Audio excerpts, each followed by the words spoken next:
and still hold to unchanging principles.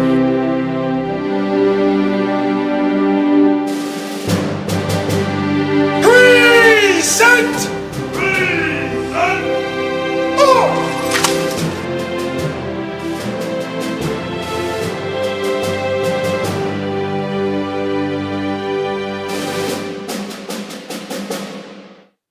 Tonight, the deep connection people feel for Georgia's own Jimmy Carter, it is very clear as we watch the lines at the Carter Center to say a brief and final goodbye. In this Atlanta News First live special, we celebrate the legacy of the former president. During the 100 years Mr. Carter spent on Earth, his faithful mission was to help create a better place for all of us. I'm Tracy Hutchins. Good evening, and I'm Monica Pearson. If there is one thing we all know about Jimmy Carter, it's that he lived life with a purpose. Our Atlanta News First team is gathered to share stories of his life, his faith, and his career tonight. And right now, the first local television conversation with Jimmy Carter's grandson, Jason Carter. Well, Jason's life has been shaped by his grandfather, and we're connected today at iconic Manuel's Tavern on North Highland Avenue in Atlanta, where Jimmy Carter announced his run for governor in 1970. This is a time of reflection for Jason Carter and recognizing how much he's like his grandfather. You know, it's funny because lately I've been thinking about the things that are different, right? He had this tireless energy, and I feel like I'm always tired these days. But I'm not the only one who was not able to keep up with Jimmy Carter, right, over time. I think there's the thing that I try to emulate is his respect for other people. And he never looked down on anybody. No matter what your job was, no matter where you came from, no matter your condition. And that's really what I try to do. I mean, I don't know that I'm as successful as him, but to me, if you ask what of him do I see in me, I would hope it's that. And what about him, you would say, I'm not going to be like Grandpa on that one? You know, it's funny. We all talk about his integrity and about his honesty and how he really was the same person no matter who he was talking to or where he was or anything else. And I admire that. And I think even my grandmother would say sometimes he needed to curb that honesty a little bit. You know, how do I look in this dress? And he would just be honest. And like, I think maybe I try to limit that a little bit. It's really hard when you are the spokesperson for the family and at the same time you are having to mourn not only the loss of your grandmother a year ago, and now the loss of your grandfather. So how is Jason taking care of himself? I did go by the Carter Center the other night after the processions had ended and sat there as people were paying their respects, just my wife and I. And there's a little part of that room where you're not on camera. And so we sat in that little part of the room just for ourselves and had a moment. And, you know, even then we were sharing him with the people that were coming through, but that was okay, right? That's how we always knew it was. And it was a nice moment for me. Well, you know, everybody wants to know how your dad Jack's doing, how Jeff and Chip and Amy are doing. How are they getting through this? You know, I think they're great. I mean, you know, my dad is a caregiver right now in his life with his wife. And then Amy and Chip and Jeff and my Aunt Becky have really spent this last time for the last 22 months, you know, going back and forth to Plains and really both connecting, but also feeling that burden of being caregivers, right, for my grandfather. And so I think as they've been preparing for it, they've really experienced these last few days much more than the rest of us. But I think they're doing well. And I think they've all had a real chance to bring some closure and some peace to their relationship with their father. Jason shared for the first time a story that always makes him laugh when he thinks about his grandfather. I remember 2 very early morning phone calls. And one of them was this early morning phone call. And when you get a call at 6 o'clock in the morning, you're worried that something bad has happened. And I answered one, and my grandmother said, "Did you hear the news?" And I said, "What?" And she said, "Papa won the Nobel Peace Prize." And I got up that day and I had some things I needed to do, and I decided about halfway through the day that I was just going to go down to Plains. And I just drove down there, and he was sitting on the couch, and sipping champagne and just answering the phone as people were calling to tell him congratulations. And eventually my grandmother walked in, and this is part of their tirelessness, and she sort of looked over at him, and he was still basically in his pajamas, like shorts and a t-shirt, and I was sitting there with him, and she said, "Jimmy, you just going to sit on that couch all day?" And I think for the first time in his life he said, "I think I will." So when I look at you, I see your faith. I see your constant care for the legacy of your family. The big thing for your family was every year at Christmas and New Year's getting together. How is that tradition going to continue? Yeah, we've had this. One of the great benefits of having this funeral process for the family is for 40 years we all got together with my grandparents on a Carter family trip, we called it. We started to make t-shirts for the Carter family trips, for different years. And this last great gift of his was to bring us together at this same time of year. Here it's New Year's, we're starting off, and it really has reminded us just how important it is to be close as a family. And so I think we'll continue that, and we'll have to come up with our own traditions. And by the way, this family is now so big with great-grandchildren and cousins and everybody else that it might be difficult, but the closeness that we have is a real gift from my grandparents. It's that love story again. Well, Wow. and that's what they talk about, the love of the family. Right. So if you want to watch my entire conversation with Jason Carter, it's streaming right now on Atlanta News First Plus. I love the story about the Nobel Peace Prize, and he's like, yeah, I'm going to stay on the couch. I deserve In my it." pajamas, In drinking my pajamas. champagne. Well, you can open up your Roku, Fire TV, Apple TV, or YouTube, and make sure you download our Atlanta News First app. Well, since Saturday, 16,000 mourners and counting have headed to the Carter Center. They all want to pay their respects. Atlanta News First, Patrick Quinn and anchor Carly Barnett, they are there right now. And Patrick and Carly, I know it's cold there, but that cold is not stopping people from coming out to pay those respects. Well, Tracy and Monica, we just saw a couple minutes ago people still laying flowers over here at this memorial. And Patrick, I know you were out here since this weekend. You've seen thousands of these people come through and share their stories. It's been incredible. I've been blown away by how many people have come out and the types of stories and the motivations on why people are coming out. I was able to step in earlier today and go through the line and see the former president lying repose. Of course, there are a few more hours. If you're wanting to come out here, you can still do that. Also, we have a live stream up on our website. If maybe you don't want to test some of the elements, it is really cold. You can see it online as well. It's been a tremendous feedback that we've seen. I know the Carter Center has been really appreciative of how many people have come out. And I think just what's been so interesting to see is, like you said, there's so many stories. People feel this connection to the former president for so many different reasons. We actually spoke to one woman who had traveled up here all the way from Miami just to pay her respects to the former president. And she spoke about the special connection that her mother felt to President Carter's legacy. She voted for Jimmy Carter. It was the first president she voted for without my father's consent.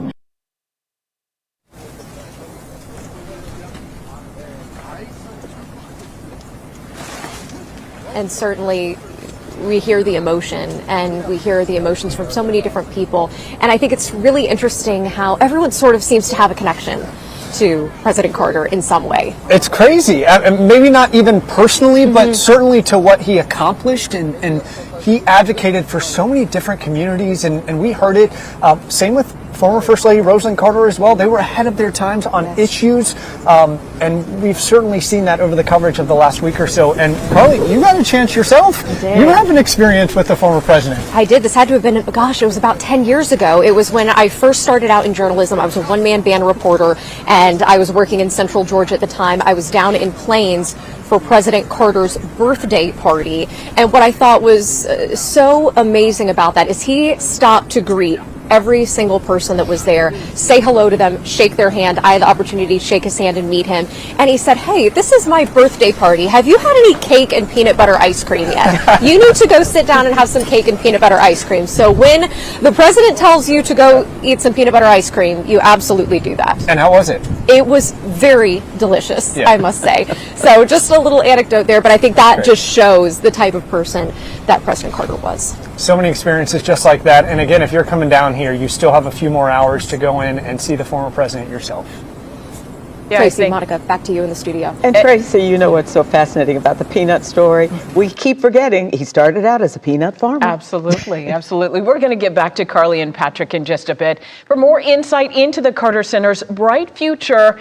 And of course, that was the president's pride and joy. We thank you, oh God, for him living a life, oh God, that you placed in him, oh God, to be the example for us, oh God, in this nation. Prayer, a huge part of Jimmy Carter's faith walk, and the reason he asked longtime family friend Bernstein Hollis to deliver the prayer at his funeral. How he helped so many, oh God. Bernstein grew up in Plains, Georgia, the Carters' hometown, and became part of the family as a teenager. I did babysit Amy when I was in high school in 1970-74. Being around them and having fun with them, you know, interacting with them as I was babysitting Amy, you know, fun times.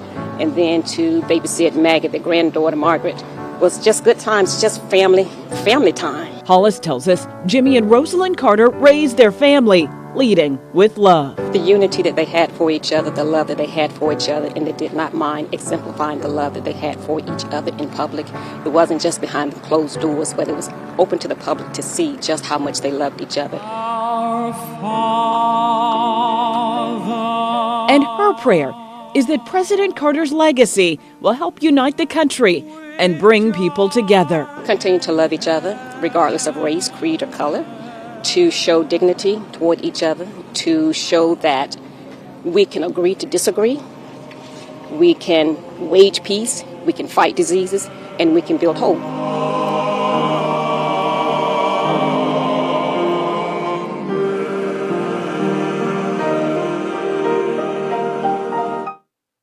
Yeah, I think what's so incredible is so many people have different connections to the former president that they're able to look back on during this time, of course, of his passing and reflect on that and kind of sit in that for a moment, you know? And what's fascinating about her story is that he asked her 20 years ago to do a prayer.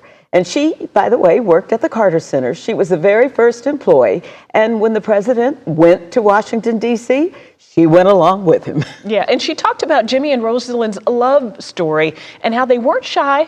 They kissed in front of public all the time. Their love story was lifelong. Maybe you remember this very sweet moment caught on the Kiss Cam in 2015 as Mr. and Mrs. Carter appeared on the Jumbotron at the Braves game at Turner Fields. And of course, he was a lifelong Braves fan. Absolutely. That was the other call that young Jason got when there was a trade made.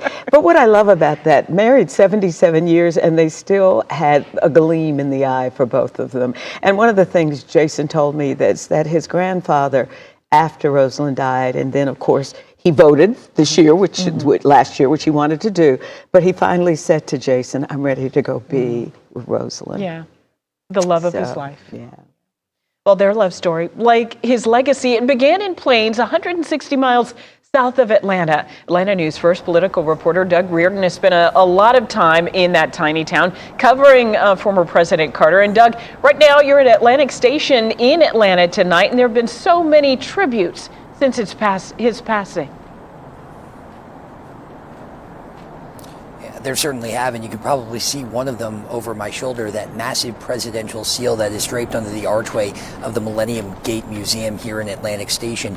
And you know, Carter had such a big presence here, where he served as governor in Atlanta, in D.C., where he served as president for one term, and all around the country during his time in the Navy. He said he lived just about everywhere.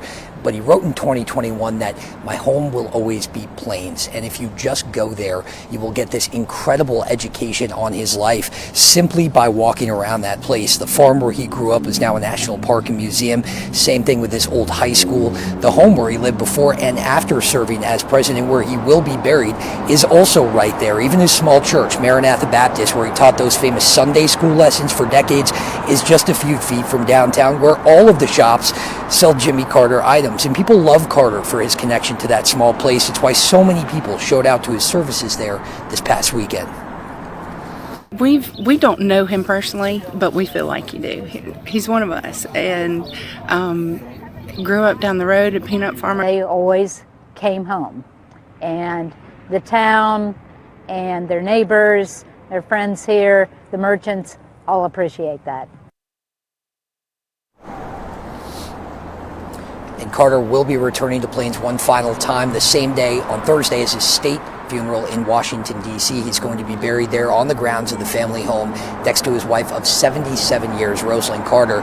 And we were told recently, this weekend actually, that eventually that home is going to turn into a museum similar to the high school, similar to his boyhood farm, so that people will be able to go and see that burial site.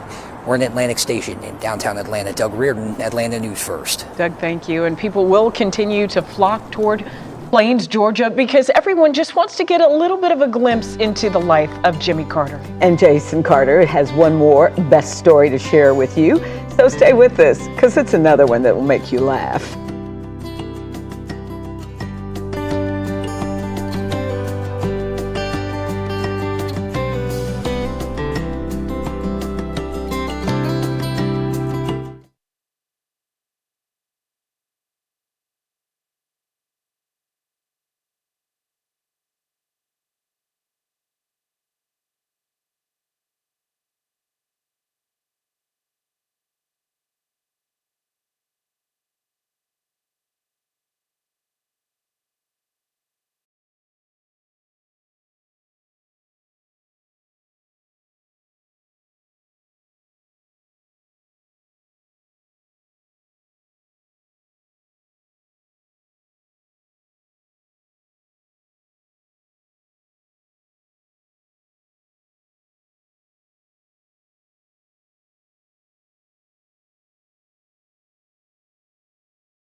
In these last few days since former President Jimmy Carter's passing, we've learned so many new details about his life that we just didn't know before. And his grandson, Jason, and by the way, Jason is the first grandchild, so you know he was He very said, make close. that very clear. Yes, first grandchild. He shared a lot of stories with us, and this one has to do with another early morning call.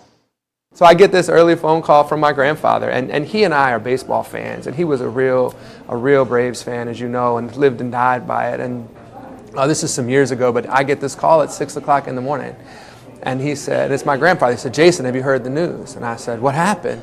And he said, they traded Craig Kimbrell. And I thought, Papa, I mean, he loved this closer. You know, you get to watch Craig Kimbrell because if he's pitching, the Braves are winning, and, you know, nobody can hit him, and he was just like a kid. So excited to have this, be a fan of this pitcher. And, you know, when they traded him away, he was sad. I mean, it just shows you the playfulness. The playfulness of the former president. That a lot of people really didn't expect. You were saying so many people, and I think most of us did, think of him as very serious. You know, we saw him building the Habitat for Humanity homes and all the humanitarian work that he did. You forget that he was a father, a grandfather, a great-grandfather, and a husband and a comedian sometimes too, right? And that's what Jason wanted to share, that while so many people think of him as the president, a world leader, to the family, he was Papa. Yep, Papa. All right. Well, you can watch the full interview with Jason Carter and Monica streaming right now on Atlanta News First Plus. Open up your Roku, Fire TV, Apple TV, or YouTube and download our Atlanta News First app. Well, the U.S. flags fly at half-staff at the White House right now in our nation's capital, a show of respect for a man who dedicated his life, even after the presidency, to civil service, not just here in the U.S., but around the world. One example is the Carters' longtime partnership with Habitat for Humanity. Mr. Carter and Rosalind first teamed up with the organization in 1984 in Americus, near their hometown of Plains. In total, the couple helped build and repair a staggering 4,447 homes around the world. And President Carter also worked to eradicate a very painful disease called guinea worm. It was prevalent in some countries in Africa. Now, this is video of former President Carter's trip to Ghana in 2008. As he kneels with his wife, Rosalind, they console patients. And after decades of work, the World Health Organization expects guinea worm will be the first human disease in history to be eradicated without a vaccine or medicine. Only 13 cases remain. Yeah, pretty incredible. It is. Yeah. Not many people can say that. Jimmy Carter's life work, well, it's chronicled, natured, and cared for at his presidential library in the Carter Center in Atlanta. Atlanta News First senior reporter Patrick Quinn and anchor Carly Barnett joining us once again from the Carter Center. Well, Tracy, Monica, we have seen several more people continue to stop by and pay their respects here at the Carter Center. And Patrick, I know you've been working extensively on this. We know that the work of the Carter Center, of course, is going to continue because of what the Carters have put in place. Right. They remain the North Star of this organization, both domestically and internationally. And I was able to talk with the CEO of the Carter Center today, and they said, yes, while both founders now are gone, their work still continues. And of course, their work that includes disease eradication. You just heard it. Guinea worm is practically gone. The reason you haven't heard of it is because of the efforts of the Carter Center. That will continue. So will mental health awareness, with an annual summit held here to advance resources to addressing those in crisis, and conflict resolution with foreign adversaries and here in the States. The Carter Center will continue to help play middleman in times of strife. I asked Carter Center CEO Paige Alexander about the future of the organization after the passing of its founder. She said the work doesn't stop, and yes, some of the hardest conversations ahead might be within our own country. I think we'll always be an international NGO, and sometimes you have to hold a mirror up to yourself and look at the United States and say, are we really doing this as well as we could be doing it? And so that's when we've gotten involved domestically, whether it's been mental health programs or looking at election transparency and integrity. It's important for us to look at ourselves because, you know, we like to think we're first among equals, but at the end of the day, we're all equals.